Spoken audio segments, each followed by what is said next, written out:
With Google so prevalent in the news lately following Google I/O, I've decided to take a different spin on things. Let's have a look at some of Google's lesser successful products. Here are my top 5 Google failures.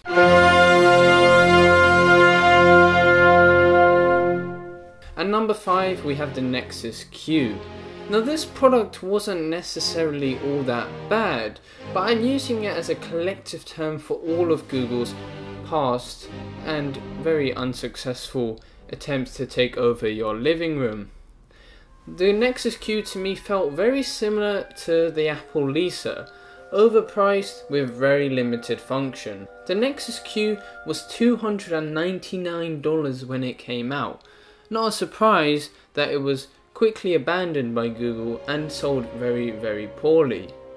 Now the Nexus Q has one redeeming feature however, and that is its successor, the Chromecast. The Chromecast is a £30 HDMI streaming stick and it works really well.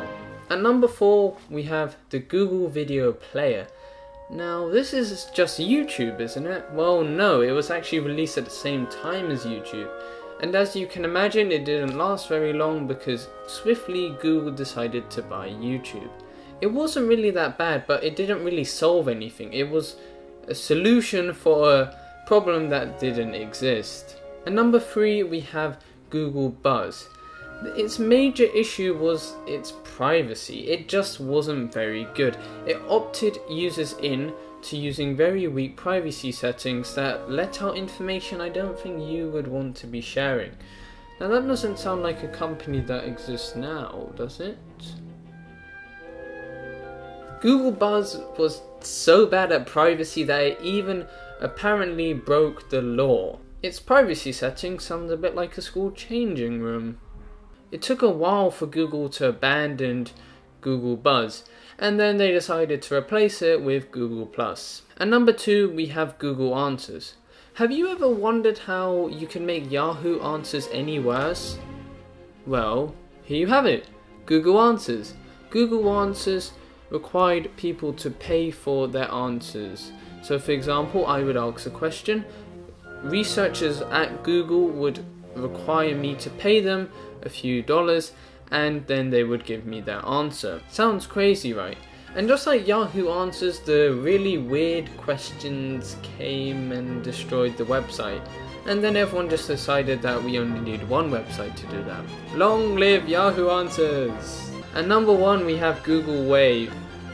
I bet you saw this one coming. Google Wave tried to merge email, messaging, social networking and wikis. Did it succeed? Of course not, it's on this list. Have you ever tried to make a jalapeno, cheese, tomato, mayonnaise, chocolate, orange, potato, hummus sandwich? No, neither have I, sadly. But Google Wave would have tasted just as good. Google Wave to me feels like one of those waves you see far out at sea. When it's out there it looks promising, it looks like it's going to be a big crash, and then when it comes in it's just a... Do you agree with this list? Please leave your opinions down below. If you enjoyed, please press like. If you did not, please press dislike, and I hope to see you very soon. I will also be doing a Google top 5 successes if people demand it enough. So if you want to see that, please leave a like and please leave a comment telling me that you'd want to see that video. Bye bye!